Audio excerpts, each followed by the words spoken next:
God cares about you. I love my sister so much, guys, to the point where I don't know what I would have done if God did not give me her as a sister. I'm so grateful that I get to do life with her. And so it really hurts me when people say that once they leave their parents' house, they're not going to keep in contact with their siblings. I understand. Some siblings are toxic, and so for the sake of your mental health, it's best that you separate yourself. But the idea that you would be able to do life without your sibling really breaks my heart because I can't see myself in that position. But I'm not surprised because, I mean, look at the first sibling relationship we see in the Bible, Abel and Cain. So Cain was a tiller of the ground, Abel was a keeper of the sheep, hashtag Jesus. And they one day went to give God an offering. Cain gave God fruits, Abel gave God the firstborn of animals, and God favored Abel's offering more. This made Cain jealous, and so God says to him, why are you angry? Like, why is your face down? Lift your face up. Sin desires you. It stands at the door waiting for you. Overrule it. However, Cain does not listen. He kills his brother. So God comes and he asks, where is Abel? Now, if you were here in my previous video, I spoke about the 3 questions God asks in the Bible.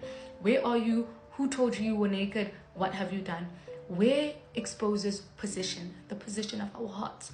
And so when God asks, where is Abel? We see the position of Cain's heart because he says, am I my brother's keeper? Right? Which is ironic because his brother was a keeper of the ground. But he says, am I my brother's keeper? That exposes that his heart posture was arrogant. He felt as though he is deserving. He had the right to kill his brother. He was not repentant, but God gives him another opportunity to hold himself accountable and repent in asking, what have you done? Cain couldn't answer, and so God said, listen, I can hear your brother under the ground. His blood is crying out to me like, you are cursed, like this is your punishment. Cain says, my punishment is too much for me to bear. Like, I can't. People are going to kill me. And so God, in his caring nature, says, okay, anyone who touches Cain has to deal with me. God loved Cain so much in spite of Cain's, murderous tendencies.